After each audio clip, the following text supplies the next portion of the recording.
Hi guys. Thank you so much for being here with me tonight. In today's video, I'm going to continue my reading of The Secret Garden. This is a book that I'm very excited to have newly on my channel, and I'm excited to continue reading it for you guys. Please let me know in the comments if you also enjoy that, and I will keep doing it. And for those of you who are new to my channel, I post new videos every Saturday and Wednesday nights at 7 p.m. Eastern Standard Time. So please be sure to like this video if you enjoyed it, and subscribe to my channel if you would like to see future videos. And then you can also tap the bell in the corner to be notified of when I post future videos. I would appreciate it so much, and it would really help me out. And with that being said, I have my candle here. This candle smells like fresh linens, like freshly washed laundry. And I have my glass of water right next to me. So, without further ado, let's light this candle, take a sip of my water, and continue reading The Secret Garden.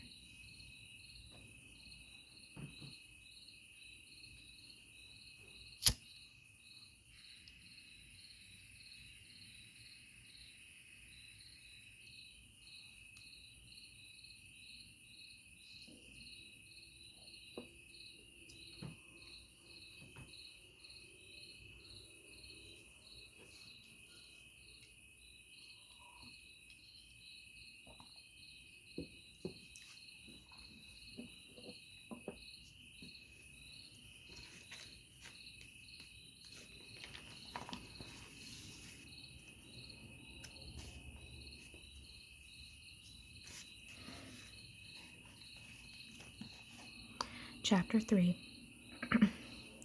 Across the Moor. She slept a long time, and when she awakened, Mrs. Medlock had bought a lunch basket at one of the stations, and they had some chicken and cold beef and bread and butter and some hot tea. The rain seemed to be streaming down more heavily than ever, and everybody in the station wore wet and glistening waterproofs. The guard lighted the lamps in the carriage, and Mrs. Medlock cheered up very much over her tea and chicken and beef. She ate a great deal, and afterward fell asleep herself, and Mary sat and stared at her, and watched her fine bonnet slip on one side until she herself fell asleep once more in the corner of the carriage, lulled by the splashing of the rain against the windows. It was quite dark when she awakened again. The train had stopped at a station, and Mrs. Medlock was shaking her. "You have had a sleep," she said. "It's time to open your eyes. We're at Thwaite Station, and we've got a long drive before us." Mary stood up and tried to keep her eyes open while Mrs. Medlock collected her parcels. The little girl did not offer to help, because in India, native servants always picked up or carried things, and it seemed quite proper that other people should wait on one. The station was a small one, and nobody but themselves seemed to be getting out of the train. The station master spoke to Mrs. Medlock in a rough, good-natured way, pronouncing his words in a queer, broad fashion, which Mary found out afterward was Yorkshire. "I see thou's got back," he said, "and thou's brought the young 'un with thee." "Aye, that's her," answered Mrs. Medlock, speaking with a Yorkshire accent herself, and jerking her head over her shoulder toward Mary. "How's thy missus?" "Well enow. The carriage is waitin' outside for thee." A brougham stood on the road before the little outside platform. Mary saw that it was a smart carriage, and it was a smart footman who helped her in. His long waterproof coat and the waterproof covering of his hat were shining and dripping with rain, as everything was, the burly station master included. When he shut the door, mounted the box with the coachman, and they drove off. The little girl found herself seated in a comfortably cushioned corner, but she was not inclined to go to sleep again. She sat and looked out the window, curious to see something of the road over which she was being driven to the queer place Mrs. Medlock had spoken of. She was not at all a timid child, and she was not exactly frightened, but felt that there was no knowing what might happen in a house with 100 rooms nearly all shut up, a house standing on the edge of a manor. "What is a moor?" she said suddenly to Mrs. Medlock. "Look out of the window in about 10 minutes and you'll see," the woman answered. "We've got to drive 5 miles across Missel Moor before we get to the manor. You won't see much because it's a dark night, but you can see something." Mary asked no more questions, but waited in the darkness of her corner, keeping her eyes on the window. The carriage lamps cast rays of light a little distance ahead of them, and she caught glimpses of the things they passed. After they had left the station, they had driven through a tiny village, and she had seen whitewashed cottages and the lights of a public house. Then they had passed a church and a vicarage and a little shop window or so in a cottage with toys and sweets and odd things set for sale. Then they were on the high road, and she saw hedges and trees. After that, there seemed nothing different for a long time, or at least it seemed a long time to her. At last, the horses began to go more slowly, as if they were climbing up a hill, and presently there seemed to be no more hedges and no more trees. She could see nothing, in fact, but a dense darkness on either side. She leaned forward and pressed her face against the window just as the carriage gave a big jolt. We're on the moor now, sure enough," said Mrs. Medlock. The carriage lamps shed a yellow light on the rough-looking road, which seemed to be cut through bushes and low-growing things, which ended in the great expanse of dark, apparently spread out before and around them.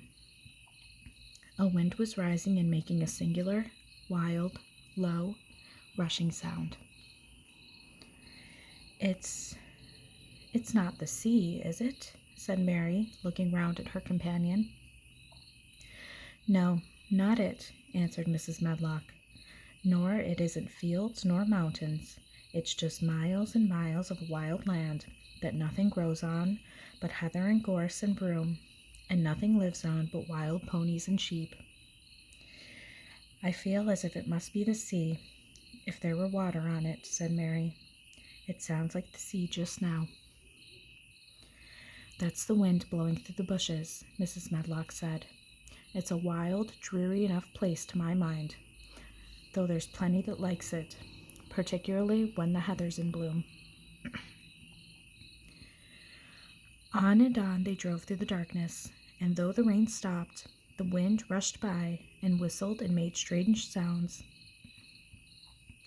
The road went up and down, and several times the carriage passed over a little bridge beneath which water rushed very fast with a great deal of noise.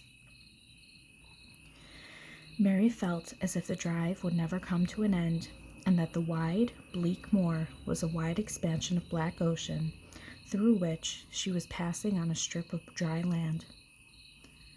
"I don't like it," she said to herself. "I don't like it." And she pinched her thin lips more tightly together. The horses were climbing up a hilly piece of road when she first caught sight of a light. Mrs. Medlock saw it as soon as she did, and drew a long sigh of relief. I am glad to see that bit o' light twinkling," she exclaimed. "It's the light in the lodge window. We shall get a good cup of tea after a bit, at all events." It was after a bit, as she said, for when the carriage passed through the park gates, there were still 2 miles of avenue to drive through, and the trees, which nearly met overhead, made it seem as if they were driving through a long, dark vault. They drove out of the vault into a clear space and stopped before an immensely long but low-built house, which seemed to ramble round a stone court. At first, Mary thought that there were no lights at all in the windows, but as she got out of the carriage, she saw that one room in a corner upstairs showed a dull glow. The entrance door was a huge one, made of massive, curiously shaped panels of oak, studded with big iron nails and bound with great iron bars. It opened into an enormous hall, which was so dimly lighted that the faces in the portraits on the walls and the figures in the suits of armor made Mary feel that she did not want to look at them. As she stood on the stone floor, she looked a very small, odd little black figure, and she felt as small and lost and odd as she looked. A neat, thin old man stood near the manservant who opened the door for them. "You are to take her to her room," he said in a husky voice. "He doesn't want to see her. He's going to London in the morning." "Very well, Mr. Pitcher," Mrs. Medlock answered. "So long as I know what's expected of me, I can manage."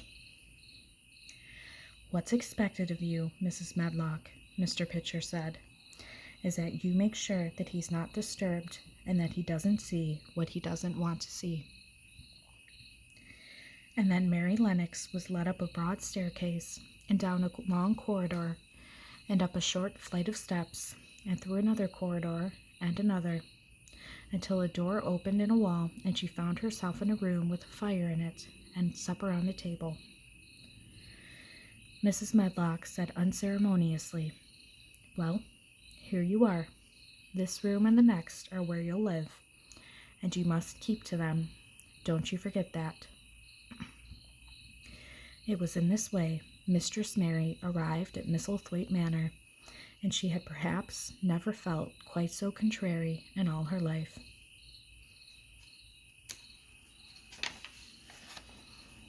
Let me take a water break.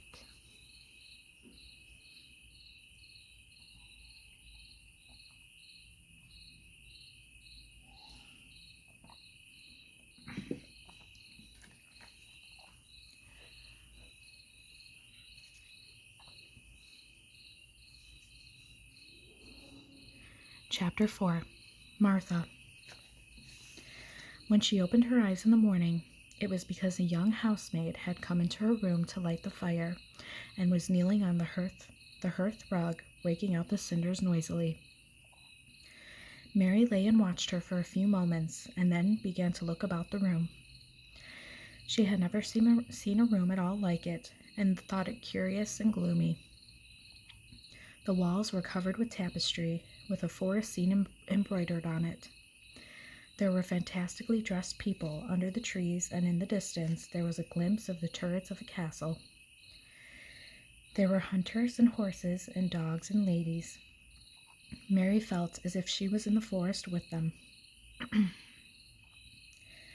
Out of the deep window, she could see a great climbing stretch of land which seemed to have no trees on it, and to look rather like an endless, dull, purplish sea. "What is that?" she said, pointing out of the window. Martha, the young housemaid, who had just risen to her feet, looked and pointed also. "That there?" she said. "Yes, that's the moor," with a good-natured grin. "Does thou like it?" "No," answered Mary. "I hate it." "That's because thou'rt not used to it," Martha said, going back to her hearth. "Thou thinks it's too big and bare, but thou will like it." "Do you?" inquired Mary. "Aye, that I do," answered Martha, cheerfully polishing away at the grate. "I just love it. It's none bare. It's covered with growing things and smells sweet. It's fair lovely in the spring and summer, when the gorse and broom and heather's in flower. It smells of honey, and there's such a lot of fresh air, and the sky looks so high, and the bees and skylarks make such a nice noise humming and singing. I wouldn't live away from the moor for anything."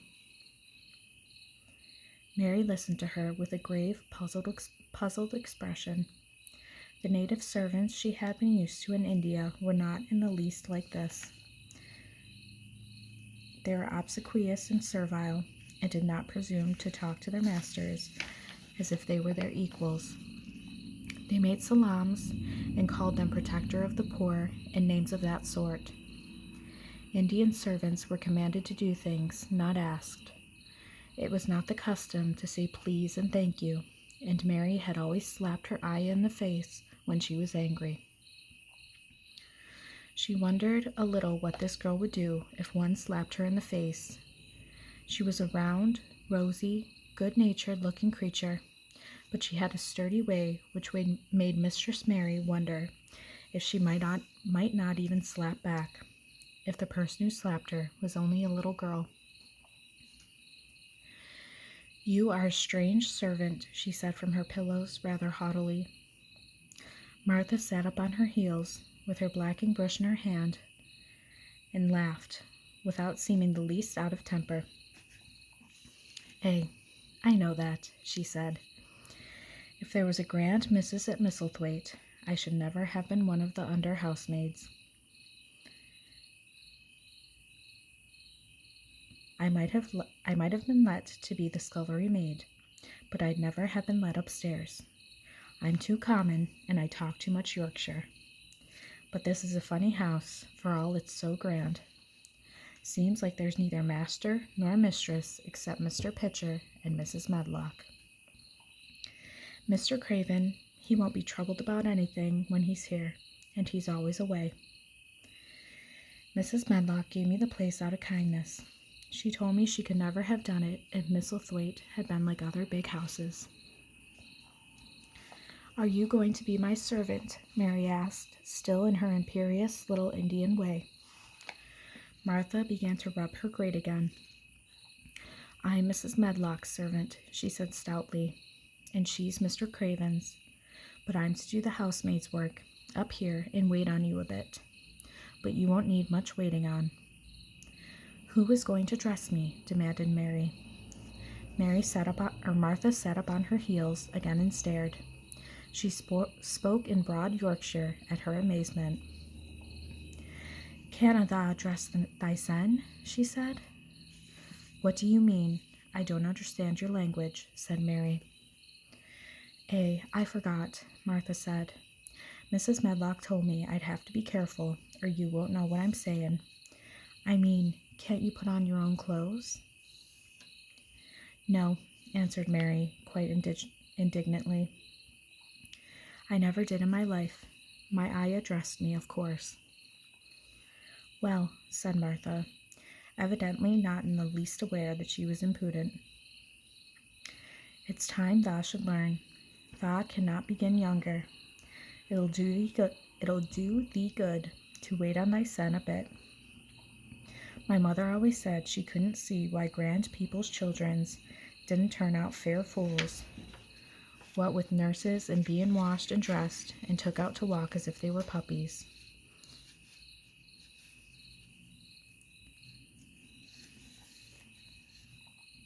"It is different in India," said Mistress Mary disdainfully. She could scarcely stand this. She was in such a rage and felt so helpless before the girl's simple stare, and somehow she suddenly felt so horribly lonely and far away from everything she understood and what understood her, that she threw herself face downward on the pillows and burst into passionate sobbing. She sobbed so unrestrainedly that good-natured Yorkshire Martha was a little frightened and quite sorry for her. She went to the bed and bent over her. You mustn't cry like that," she begged. "You mustn't for sure. I didn't know you'd be vexed. I don't know anything about anything. Just like you said, I beg your pardon, miss. Do stop crying." There was something comforting and really friendly in her queer Yorkshire speech and sturdy way, which had a good effect on Mary. She gradually ceased crying and became quiet. Martha looked relieved. "It's time for thee to get up now," she said. Mrs. Medlock said I was to carry that breakfast and tea and dinner into the room next to this. It's been made into a nursery for thee. I'll help thee on with thy clothes, if thou get out of bed. If the buttons are at the back, thou cannot button up themselves.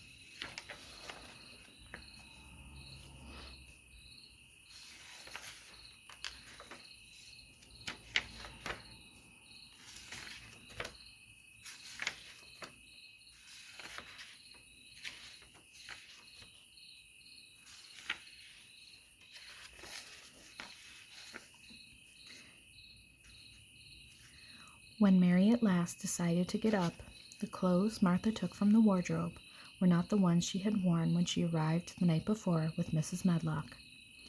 "Those are not mine," she said. "Mine are black." She looked the thin white wool coat and dress over, and added with cool approval, "Those are nicer than mine." "These are the ones thou must put on," Martha answered. "Mr. Craven ordered Mrs. Medlock to get 'em in London. He said, 'I won't have a child dressed in black wandering around like a lost soul,' he said. 'It'd make the place sadder than it is. Put color on her.'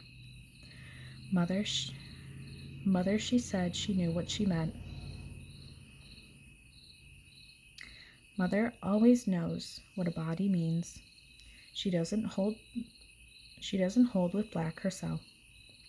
"I hate black things," said Mary. The dressing process was one which taught them both something. Martha had buttoned up her little sisters and brothers, but she had never seen a child who stood still and waited for another person to do things for her as if she had neither hands nor feet of her own. "Why doesn't thou put on thy own shoes?" she said, when Mary quietly held out her foot. "My ayah did it," answered Mary, staring. "It was the custom." She said that very often. It was the custom. The native servants were always saying it.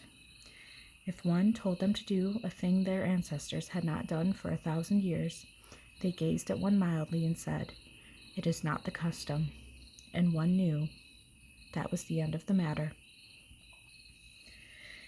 It had not been the custom that Mistress Mary should do anything but stand and allow herself to be dressed like a doll. But before she was ready for breakfast, she began to suspect that her life at Misselthwaite Manor would end by teaching her a number of things quite new to her. Things such as putting on her own shoes and stockings, and picking up things she let fall.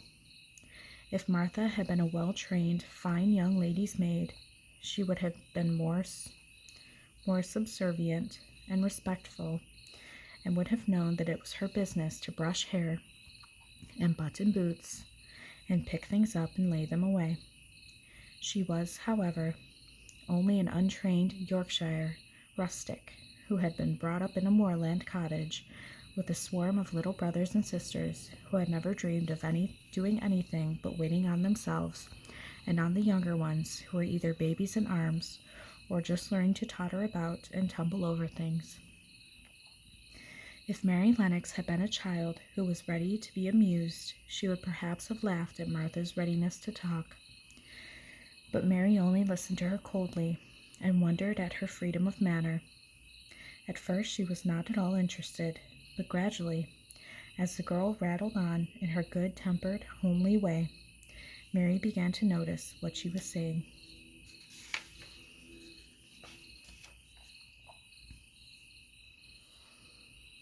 And I think that is where I'm going to leave off. I will start back up with their conversation about Dickon, Martha's brother, in the next video.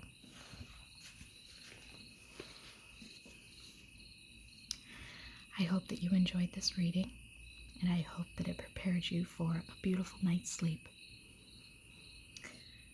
Again, if you did enjoy this video, please don't forget to like it and subscribe to my channel. I'd be happy to have you here, and I hope that you are ready for a beautiful night's sleep. I will see you next time. Good night.